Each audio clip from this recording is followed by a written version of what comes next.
আজি 19 জুন আৰু আজি ৰাতিপুৱাৰ কেইবাটাও গুৰুত্বপূৰ্ণ খবৰ আহি পৰিছে আৰু এনে ধৰণৰ খবৰসমূহ নিতৌ চাবলৈ চেনেলটো ছাবস্ক্ৰাইব কৰি ভিডিঅ'টোত এটা লাইক কৰি দিবলৈ ৰাতিপুৱাৰ প্ৰথমটো ব্ৰেকিং নিউজ ধুবুৰী লখিমপুৰৰ পিছত এইবাৰ উজনি অসমত উদ্ধাৰ হৈছে নিষিদ্ধ মাংসক কেন্দ্ৰ কৰি উজনি অসমত হাহাকাৰ পৰিস্থিতিৰ সৃষ্টি হৈছে লখিমপুৰৰ পাছত যোৰহাটত নিষিদ্ধ মাংস উদ্ধাৰ যোৰহাটৰ দিগম্বৰ চুকত নিষিদ্ধ মাংসক লৈ উত্তেজনা দিগম্বৰ চুকৰ মুকুল বৰঠাকুৰ পথত একাংশই প্ৰত্যক্ষ কৰে নিষিদ্ধ মাংস ঘটনাক কেন্দ্ৰ কৰি স্থানীয় লোকৰ মাজত উত্তেজনা আৰক্ষীয়ে নিষিদ্ধ মাংসক লৈ অব্যাহত ৰাখিছে তদন্ত এইবাৰ উজনি অসমত নিষিদ্ধ মাংস আনুষ্ঠানিকভাৱে এতিয়াও আৰক্ষীয়ে জনোৱা নাই সবিশেষ প্ৰত্যক্ষদৰ্শীৰ মতে এয়া নিষিদ্ধ মাংসৰ অৱশিষ্ট এইবাৰ উজনি অসমত নিষিদ্ধ মাংসক কেন্দ্ৰ কৰি উজনি অসমত হাহাকাৰ পৰিস্থিতিৰ সৃষ্টি হৈছে ধুবুৰী লখিমপুৰৰ পিছত এইবাৰ উজনি অসমতো নিষিদ্ধ মাংসক লৈ উত্তেজনা দেখিবলৈ পোৱা গৈছে আন এটা ব্ৰেকিং নিউজ নিষিদ্ধ মাংসক লৈ বিতৰ্কিত মন্তব্য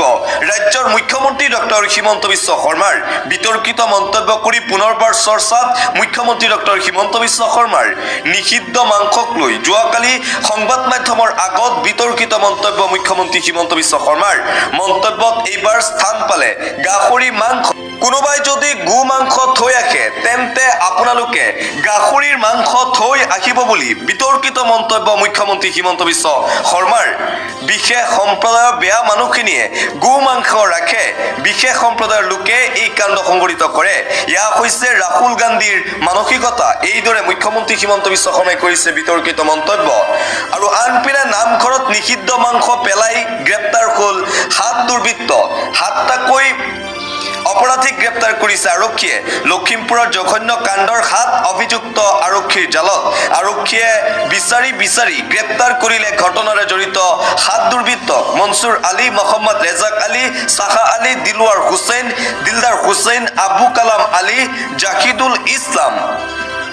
মনসুৰ আলীৰ বাসগৃহৰ পৰা জব্দ 3টাকৈ গৰুৰ লাওখোলা নিশা নামঘৰৰ সন্মুখত গু মাংস পেলাই যোৱা জড়িত আছিল আটাইকেইজন লখিমপুৰৰ জঘন্য কাণ্ডৰে জড়িত 7 অভিযুক্তক ইতিমধ্যে লখিমপুৰ আৰক্ষীয়ে গ্ৰেপ্তাৰ কৰিছে দিবলৈছো আন্তঃৰাষ্ট্ৰীয় পৰ্যায়ৰ এটা ব্ৰেকিং নিউজ যুদ্ধৰ শেহতীয়া খবৰ মধ্যপ্ৰাচ্যত এতিয়া ইজৰাইল আৰু ইৰাণৰ যুদ্ধই লৈছে ভয়ংকৰ ৰূপ ইজৰাইলৰ পাছত আমেৰিকাক এইবাৰ ধমক প্ৰদান কৰিছে ইৰাণে সংবাদ মেলপাতি আয়াতুল্লাহ খামেনিৰ সতৰ্কবাণী আমেৰিকাকো কেৰেপ নকৰে ইৰাণে আমেৰিকাৰ কথা শুনি ইৰাণে আত্মসমৰ্পণ নকৰে বুলি স্পষ্ট ঘোষণা ইৰাণৰ ইজৰাইলৰ লগত আমেৰিকাই সহযোগ কৰিলে তাৰ ফল ভুগিব লাগিব আমেৰিকাই নাজানে ইৰাণ আৰু ইৰাণৰ জনতাৰ শক্তি ইৰাণৰ ফালৰ পৰা সকিয়নি প্ৰদান ডনাল্ড ট্ৰাম্পৰ ধমকৰ পাছতেই ইৰাণে দিছে প্ৰত্যুত্তৰ ডনাল্ড ট্ৰাম্পক যদি যুদ্ধ কৰিবলগীয়া হয় আমেৰিকাৰ লগতো হ'ব যুদ্ধ কোনো কাৰণতেই ইৰাণে আত্মসমৰ্পণ নকৰে আয়াতুল্লাহ খামেনিৰ সংবাদমেলৰ পাছতেই ইজৰাইলক আক্ৰমণ ইজৰাইলৰ ওপৰত আটাইতকৈ ভয়াৱহ মিছাইল আক্ৰমণ ইৰাণৰ ফালৰ পৰা হাইপাৰসনিক ফটেহ মিছাইলেৰে ইজৰাইলত শেহতীয়াকৈ আক্ৰমণ কৰিছে শক্তিশালী ডিফেন্স সিস্টেম তছনছ কৰি তেল আভিভত চলালে সংসাৰ ইৰাণে ধুলিখাত হৈ পৰিল বহু আৱাসিক অট্টালিকা ইজৰাইলত এতিয়া বাজিছে কেৱল সাইৰেন বৰ্তমানলৈকে 24 জন ইজৰাইলী নিহত হোৱাৰ তথ্য আহি পৰিছে ইজৰাইলৰ পাছত এইবাৰ আমেৰিকাক পোনপটীয়াকৈ ধমক প্ৰদান কৰিছে ইৰাণে আন এটা ব্ৰেকিং নিউজ এই মুহূৰ্তত আহি পৰিছে অসম প্ৰদেশ কংগ্ৰেছৰ সভাপতি গৌৰৱ গগৈৰ ডাঙৰ মন্তব্য 2026 চনত মই অসমৰ মুখ্যমন্ত্ৰী হলে 4 বছৰতে বিজেপি আৰএছএছক শেষ কৰি পেলাম আৰু এইবাৰ গৌৰৱ গগৈয়ে কৰিছে এই ডাঙৰ মন্তব্য যদি 2026 চনত মই অসমৰ মুখ্যমন্ত্ৰী হ'ব পাৰো তেন্তে বিজেপি আৰু আৰএছএছক শেষ কৰি পেলাম বুলি মন্তব্য প্ৰদেশ কংগ্ৰেছৰ সভাপতি গৌৰৱ গগৈৰ পৰৱৰ্তী খবৰ মুখ্যমন্ত্ৰী হিমন্ত বিশ্ব শৰ্মাৰ বিৰুদ্ধে পুনৰবাৰ ফেচবুকত পোষ্ট গৌৰৱ গগৈৰ অসমৰ মুখ্যমন্ত্ৰীগৰাকীয়ে যদি আমাৰ অসমীয়া সমাজ জীৱনৰ আস্থা বিশ্বাস আৰু উপাসনাৰ পবিত্ৰ স্থানসমূহ যেনে নামঘৰ সত্ৰ দৌল দেৱালয় আদিৰ লগতে মন্দিৰ মছজিদ গীৰ্জাসমূহৰ সুৰক্ষা দিব নোৱাৰে তেন্তে তেওঁ নিজৰ দায়িত্ব সুচাৰুৰূপে পালন কৰাত সম্পূৰ্ণৰূপে ব্যৰ্থ হৈছে ব্যৰ্থ হোৱাৰ বাবে পদত্যাগ কৰিব লাগে মুখ্যমন্ত্ৰী হিমন্ত বিশ্ব শৰ্মাই তাৰ উপৰিও মুখ্যমন্ত্ৰী ডাঙৰীয়াই সংবাদ মাধ্যমত মন্তব্য দিওঁতে মুখ্যমন্ত্ৰীৰ আসনখনৰ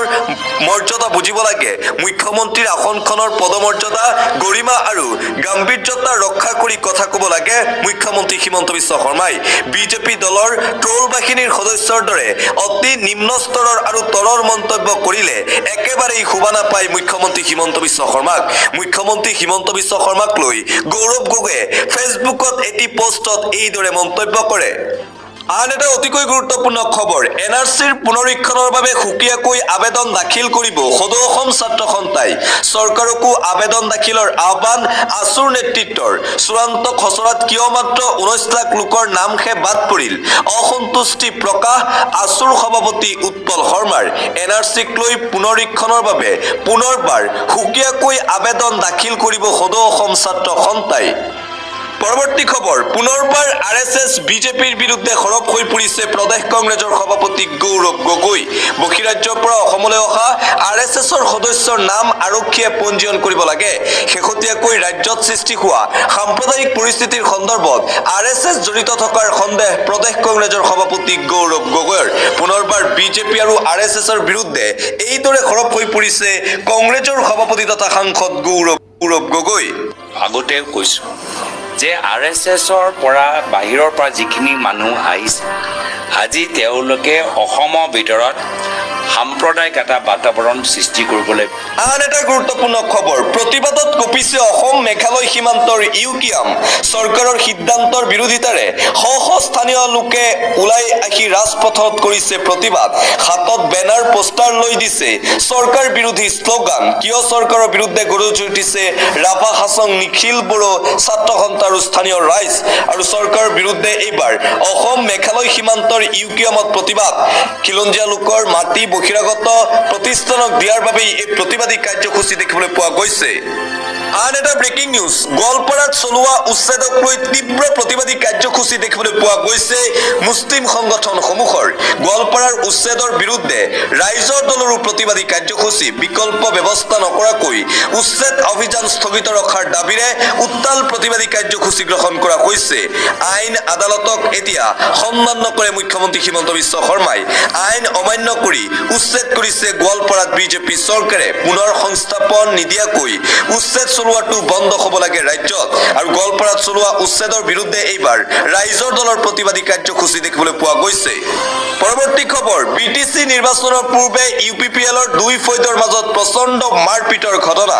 ইউপিপিএল কৰ্মীৰ দলবদ্ধ আক্ৰমণত আহত বিচিডিচিৰ চেয়াৰমেন বিপুল মুছাখাৰী আৰু এইবাৰ বিটিচি নিৰ্বাচনৰ পূৰ্বে নিৰ্বাচনী কেন্দ্ৰিক হিংসা দেখিবলৈ পোৱা গৈছে বিটিআৰত বিটিচি নিৰ্বাচনৰ পূৰ্বে ইউপিপিএলৰ দুই ফৈদৰ মাজত প্ৰচণ্ড মাৰপিটৰ ঘটনা সংঘটিত হৈছে ইউপিপিএল কৰ্মীৰ দলবদ্ধ আক্ৰমণত আহত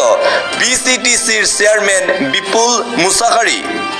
পৰৱৰ্তী খবৰ যিটো দলৰ জন্ম হৈছিল অসম চুক্তিৰ ফলত আৰু 4টা দশকৰ পিছত তেওঁলোকক আকৌ বুজাব লগা হৈছে সদৌ অসম ছাত্ৰ সন্থাই অতি নিৰ্লজ্জ আজি 40 বছৰে বুজিয়ে পোৱা নাই অগপ নামৰ দলটোৱে অসম চুক্তিনো কি আছিল পুনৰ শিকাব লগা হৈছে আছুৱে আৰু এইবাৰ অগপ দলৰ বিৰুদ্ধে এইদৰে সৰব হৈ পৰিছে জাতীয় দল অসমৰ সাধাৰণ সম্পাদক প্ৰণৱজ্যোতি চেতিয়া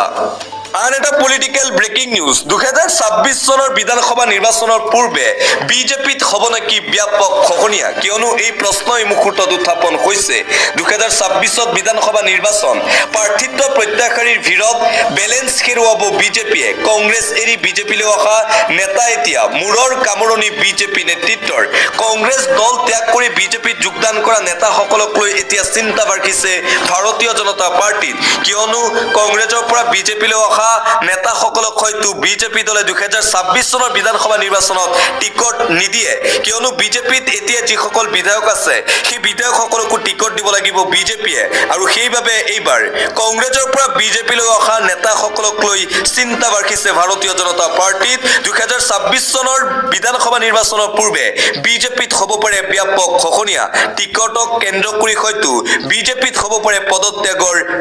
ধুমুহা আৰু এইবাৰ টিকটক লৈ চৰ্চা চলিছে ভাৰতীয় জনতা পাৰ্টিত পদত্যাগ হ'ব পাৰে বিজেপি দলত পৰৱৰ্তী খবৰ 2026 চনৰ বাবে সাজু হৈ পৰিছে বিজেপি আগন্তুক বিধানসভা নিৰ্বাচনৰ বাবে সাজু ৰাজ্যিক বিজেপি নিৰ্বাচনলৈ মাহৰ সময় থকাৰ মাজতেই কুচকাৱাজ আৰম্ভ কৰিছে বিভিন্ন মন্ত্ৰী বিধায়কে মুখ্যমন্ত্ৰীৰ কেইবাগৰাকীও ঘনিষ্ঠ মন্ত্ৰী বিধায়কে পুনৰ লাভ কৰিব দলীয় টিকট আৰু যাৰ বাবে এতিয়া নামি পৰিছে নিৰ্বাচনত পীযুষ হাজৰিকা জয়ন্ত মল্ল বৰুৱা অজন্ত নেওগ তৰংগ গগৈ সুশান্ত বৰগোহাঁই মানৱ ডেকা কৌশিক ৰায় ভৱেশ কলিতা প্ৰশান্ত ফুকনে পুনৰ টিকট লাভ কৰাৰ পূৰ্ণ সম্ভাৱনা আছে আনহাতে নতুনকৈ বিধায়ক হিচাপে নিৰ্বাচিত হোৱা বিধায়ককো দিয়া হ'ব প্ৰাধান্য 2026 চনৰ বিধানসভা নিৰ্বাচনত অতি কম সময়তে মুখ্যমন্ত্ৰীৰ ঘনিষ্ঠ হৈ পৰা বিজনীৰ বিধায়ক অজয় ৰায়কো দিলে পুনৰ টিকট প্ৰদানৰ সম্ভাৱনা বিজনীৰ তিনিবাৰৰ বিধায়ক কমল সিং নাৰ্জাৰীক পৰাজিত কৰি মুখ্যমন্ত্ৰীৰ ঘনিষ্ঠ হৈ পৰিছিল বিধায়কজন আৰু এটা ব্ৰেকিং নিউজ ONGCৰ কাণ্ডক লৈ পুনৰবাৰ খং দেখিবলৈ পোৱা গৈছে বিধায়ক অখিল গগৈৰ পুনৰবাৰ ONGCৰ বিৰুদ্ধে আক্ৰমণাত্মক ৰূপত দেখিবলৈ পোৱা গৈছে ৰাইজৰ দলৰ সভাপতি তথা শিৱসাগৰৰ বিধায়ক অখিল গগৈক আজিলৈকে চাই আছিলো আজিৰে পৰা মই ONGCৰ ওপৰত খং কৰিম ONGCৰ কাণ্ডক লৈ খং বিধায়ক অখিল গগৈৰ ONGCৰ বিৰুদ্ধে সৰব বিধায়ক অখিল গগৈ ONGC ভটিয়াপাৰ ৰিগৰ গেছ নিৰ্গমনক লৈ বিধায়ক অখিল গগৈৰ তীব্ৰ ক্ষোভ দেখিবলৈ পোৱা গৈছে শীঘ্ৰেই ব্যৱস্থা গ্ৰহণৰ দাবী মুখ্যমন্ত্ৰী হিমন্ত বিশ্ব শৰ্মাক SK পেট্ৰৰ স্বত্বাধিকাৰীক গ্ৰেপ্তাৰৰ দাবী উত্থাপন কৰিছে বিধায়ক অখিল গগৈয়ে SK পেট্ৰৰ গাফিলতিৰ বাবে এই ঘটনা হোৱাৰ অভিযোগ উত্থাপন কৰিছে বিধায়ক অখিল গগৈয়ে শীঘ্ৰেই ONGCৰ বিৰুদ্ধে ব্যৱস্থা গ্ৰহণৰো আহ্বান জনাইছে বিধায়ক অখিল গগৈয়ে আন এটা ব্ৰেকিং নিউজ পুনৰবাৰ বেদখলকাৰীৰ বিৰুদ্ধে হুংকাৰ প্ৰদান কৰিছে ৰাজ্যৰ মুখ্যমন্ত্ৰী ডক্টৰ হিমন্ত বিশ্ব শৰ্মাই অসমৰ প্ৰকৃতি শেষ কৰা বেদখলকাৰী সাৱধান দ্বিতীয় পৰ্যায়ৰ উচ্ছেদৰ বাবে প্ৰস্তুতি চলাইছে হিমন্ত বিশ্ব শৰ্মাৰ বিজেপি চৰকাৰে শীঘ্ৰেই হ'ব উচ্ছেদক লৈ পুনৰবাৰ বৃহৎ ঘোষণা মুখ্যমন্ত্ৰী হিমন্ত বিশ্ব শৰ্মাৰ গোৱালপাৰাত দ্বিতীয় পৰ্যায়ৰ উচ্ছেদৰ বাবে যুঁজা চলাইছে হিমন্ত বিশ্ব শৰ্মাৰ বিজেপি চৰকাৰে গোৱালপাৰাত প্ৰথম পৰ্যায়ৰ উচ্ছেদ শেষ হৈ গৈছে এতিয়া দ্বিতীয় পৰ্যায়ৰ উচ্ছেদ হ'ব ৰাখহিনী পাহাৰত উচ্ছেদৰ বাবে চৰকাৰে চলাইছে বিশেষ প্ৰস্তুতি বিধানসভাতো এই সন্দৰ্ভত কৰা হৈছে আলোচনা গতিকে হ'ব উচ্ছেদ অসমৰ প্ৰকৃতি শেষ কৰি দিছে বেদখলকাৰী অবৈধ বাংলাদেশী নাগৰিকে এদিনৰ ভিতৰতেই গোৱালপাৰাৰ উচ্ছেদস্থলী পৰিদৰ্শন কৰিব মুখ্যমন্ত্ৰীয়ে উচ্ছেদক লৈ পুনৰবাৰ যোৱাকালি সংবাদ মাধ্যমৰ আগত আহি মুখ্যমন্ত্ৰী ডক্টৰ হিমন্ত বিশ্ব শৰ্মাই কৰিছে এই বৃহৎ ঘোষণা গোৱালপাৰাত হ'ব দ্বিতীয় পৰ্যায়ৰ উচ্ছেদ পৰৱৰ্তী খবৰ 15 আগষ্টৰ পৰা নাথাকে টোল গেট এক বছৰৰ বাবে 3000 টকাৰ ৰিচাৰ্জ টোল গেটক লৈ এটা গুৰুত্বপূৰ্ণ খবৰ দেশৰ কোটি কোটি বাহনৰ চালকৰ গৰাকীৰ বাবে এটা ডাঙৰ খবৰ এই মুহূৰ্তত আহি পৰিছে অহা 15 আগষ্টৰ পৰা দেশত নাথাকে টোল গেট ব্যৱস্থা এক বছৰৰ বাবে 3000 টকাৰ ফাষ্টেগ ৰিচাৰ্জ কৰিব লাগিব বাহনৰ গৰাকীয়ে সৰ্বাধিক 200টা যাত্ৰা কৰিব পাৰিব 3000 টকাৰ ৰিচাৰ্জত 3000 টকাত বাৰ্ষিক পাছ লাভ কৰিব গাড়ীৰ চালকে এই পাছৰ বাবে NHAI ৱেবছাইটত আবেদন কৰিব লাগিব চালকসকলে কেন্দ্ৰীয় পথ পৰিবহণ মন্ত্ৰালয়ে কৰিলে এই ডাঙৰ ঘোষণা দেশৰ কোটি কোটি বাহনৰ গৰাকীৰ বাবে ডাঙৰ খবৰ এই মুহূৰ্তত আহি পৰিছে কিয়নো অহা 15 আগষ্টৰ পৰা দেশত আৰু নাথাকে টোল গেট ব্যৱস্থা পৰৱৰ্তী খবৰ আন 10 জনে কৰিব নোৱাৰা কাম কৰি দেখুৱালে নগাঁও জিলাৰ ঢিঙৰ আবু আৰিফ খানক লৈ এতিয়া উৎফুল্লিত সমগ্ৰ ঢিংবাসীৰ ৰাইজ আন 10 জনে কৰিব নোৱাৰা কাম কৰি দেখুৱালে চৰৰ আবু আৰিফ খানে কঠোৰ পৰিশ্ৰম একাগ্ৰতা আৰু অধ্যয়ন কৰি খুন হৈ উজলিল আবু আৰিফ খান ন্যায়িক দণ্ডাধি পৰীক্ষাত সুখ্যাতিৰে উত্তীৰ্ণ হ'ল আবু আৰিফ খান সৰুৰে পৰা অত্যন্ত মেধাসম্পন্ন আছিল পিছপৰা অঞ্চলৰ যুৱকজন আবু আৰিফ খানৰ সফলতাত উৎফুল্লিত ধিঙৰ হাজাৰ হাজাৰ লোক নিজকে পিছপৰা অঞ্চলৰ বুলি হীনমান্যতাত ভুগিব নালাগে বুলি মন্তব্য আবু আৰিফ খানে আবু আৰিফ খানক লৈ এতিয়া ধিংবাসী ৰাইজ উৎফুল্লিত হৈ পৰিছে আন এটা গুৰুত্বপূৰ্ণ খবৰ প্ৰাইভেট হাস্পাতালৰ বিৰুদ্ধে এইবাৰ হুংকাৰ প্ৰদান কৰিছে মুখ্যমন্ত্ৰী হিমন্ত বিশ্ব শৰ্মাই ব্যক্তিগত চিকিৎসালয়ত টকাৰ বাবে ৰাখি থব নোৱাৰিব ৰোগীক মুখ্যমন্ত্ৰীৰ সকিয়নি ব্যক্তিগত চিকিৎসালয়ৰ বিৰুদ্ধে অৱশেষত ঘোষণা কৰিছে মুখ্যমন্ত্ৰী ডক্টৰ হিমন্ত বিশ্ব শৰ্মাই এতিয়াৰে পৰা টকাৰ বাবে মৃত্যু হোৱা ৰোগীক ৰাখি থব নোৱাৰিব ব্যক্তিগত হাস্পাতালত ৰোগীৰ আত্মীয়কো টকাৰ বাবে হাৰাশাস্তি কৰিব নোৱাৰিব প্ৰাইভেট হাস্পাতালে চৰকাৰে শীঘ্ৰেই মুকলি কৰিব বিশেষ টোল ফ্ৰী নম্বৰ এই নম্বৰত দিব পাৰিব অভিযোগ ভুক্তভোগীয়ে লগে লগে ফোন কৰি দিব পাৰিব অভিযোগ হাস্পাতালৰ বিৰুদ্ধে ব্যক্তিগত হাস্পাতালত নাকি লগাবলৈ ৰাজ্য চৰকাৰে জাৰি কৰিব বিশেষ নীতি নিৰ্দেশনা থানাত ভুক্তভোগী পৰিয়ালে অভিযোগ দিলেই প্ৰাইভেট হাস্পাতালৰ বিৰুদ্ধে লোৱা হ'ব কঠোৰ ব্যৱস্থা ধন আদায় দিব নোৱাৰাৰ বাবেও মৃতদেহ ৰাখি থব নোৱাৰিব প্ৰাইভেট হাস্পাতালসমূহে এনে কৰিলেও কঠোৰ আইনী ব্যৱস্থা লোৱা হ'ব হাস্পাতালৰ ওপৰত কোনো দুখীয়া পৰিয়ালে গুৰুতৰ ৰোগত আক্ৰান্ত হৈ ধন আদায় দিব নোৱাৰিলে সহায় কৰিব চৰকাৰে প্ৰাইভেট হাস্পাতালক লৈ মুখ্যমন্ত্ৰী হিমন্ত বিশ্ব শৰ্মাৰ এই ডাঙৰ ঘোষণা প্ৰায়ে সময় দেখিবলৈ পোৱা যায় যে দুখীয়া ৰাইজৰ বাবে প্ৰাইভেট হাস্পাতালে ব্যাপক লুণ্ঠন চলায় আৰু তাৰ বিৰুদ্ধে এইবাৰ সৰব হৈ পৰিছে মুখ্যমন্ত্ৰী আন এটা গুৰুত্বপূৰ্ণ খবৰ ৰাজ্যত ভয়ংকৰ বাছ দুৰ্ঘটনা সংঘটিত হৈছে সমগ্ৰ ৰাজ্য কঁপাই যোৱা ভয়ংকৰ বাছ দুৰ্ঘটনা গোলাঘাটত এই বাছ দুৰ্ঘটনা সংঘটিত হৈছে বুলি জানিব পৰা গৈছে এখন বাছ ট্ৰাকৰ মুখামুখি সংঘৰ্ষত ভাঙি চুৰমাৰ যাত্ৰীবাহী বাছখন নামবৰ বনাঞ্চলৰ ৩৯ নং ৰাষ্ট্ৰীয় ঘাইপথত এই ভয়ংকৰ দুৰ্ঘটনা সংঘটিত হয় চালকজনৰ মৃত্যুৰ বিপৰীতে ৮জনৰো অধিক লোকৰ অৱস্থা অতি সংকটজনক আহতসকলক ততাততীয়াকৈ শহীদ কুশল কোঁৱৰ অসামৰিক চিকিৎসালয়ত ভৰ্তি নিহত বাছ চালকগৰাকী যোৰহাটৰ মলৌ আলিৰ নীলমণি হাজৰিকা বুলি জানিব পৰা গৈছে গোলাঘাটত ৰাজ্য কঁপাই যোৱা ভয়ংকৰ বাছ দুৰ্ঘটনা সংঘটিত হয় যোৱাকালি আন এটা গুৰুত্বপূৰ্ণ খবৰ দালালৰ বিৰুদ্ধে পুনৰবাৰ সৰব হৈ পৰিছে ৰাজ্যৰ মুখ্যমন্ত্ৰী ডক্টৰ হিমন্ত বিশ্ব শৰ্মাক দালালে ১ টকাও খাব নোৱাৰিব ৰাজ্যত গাঁওবুঢ়াৰ বিৰুদ্ধেও চলিব বৃহৎ অভিযান গাঁওবুঢ়াও ল'ব নোৱাৰিব ধন প্ৰমাণপত্ৰ স্বাক্ষৰৰ নামত টকা বিচৰা গাঁওবুঢ়া যাব লাগিব জেল গাঁওবুঢ়াৰ বিৰুদ্ধে ফুল একশ্যন মোডত হিমন্ত বিশ্ব শৰ্মাৰ বিজেপি চৰকাৰ আপোনাৰ পৰা গাঁওবুঢ়াই চাহ খৰচ বিচাৰিলেই খবৰ দিয়ক আৰক্ষীয়ে ল'ব ব্যৱস্থা দুখীয়া মানুহৰ পৰা ১ টকা ল'লেই জেললৈ যাব লাগিব গাঁওবুঢ়াসকল আপোনাৰ পৰা গাঁওবুঢ়াই চাহ খৰচৰ বাবদ টকা বিচাৰিছে নেকি তেন্তে আপুনি দিয়ক অভিযোগ প্ৰমাণপত্ৰ দিয়াৰ নামত টকা বিচাৰিছে নেকি আপোনাৰ পৰা গাঁওবুঢ়াসকলে তেন্তে আপোনাৰ কাষত থাকিব এইবাৰ হিমন্ত বিশ্ব শৰ্মাৰ বিজেপি চৰকাৰ চৰকাৰী কামৰ বাবদ ১ টকাও ল'ব নোৱাৰিব গাঁওবুঢ়াসকলে যদি টকা লয় তেন্তে যাব লাগিব জেললৈ ধৰা পৰিলেই ৰঙাঘৰৰ আলসী হ'ব লাগিব গাঁওবুঢ়া কোনো গাঁওবুঢ়াকে চাহ খৰচ নিদিব আপুনি চৰকাৰৰ ফালৰ পৰা দিয়া হৈছে এই কঠোৰ নিৰ্দেশনা গাঁওবুঢ়াক কামৰ বিনিময়ত চৰকাৰে পাৰিতোষিক দিয়ে গতিকে আপোনালোকে কোনো ধৰণৰ টকা গাঁওবুঢ়াক নিদিব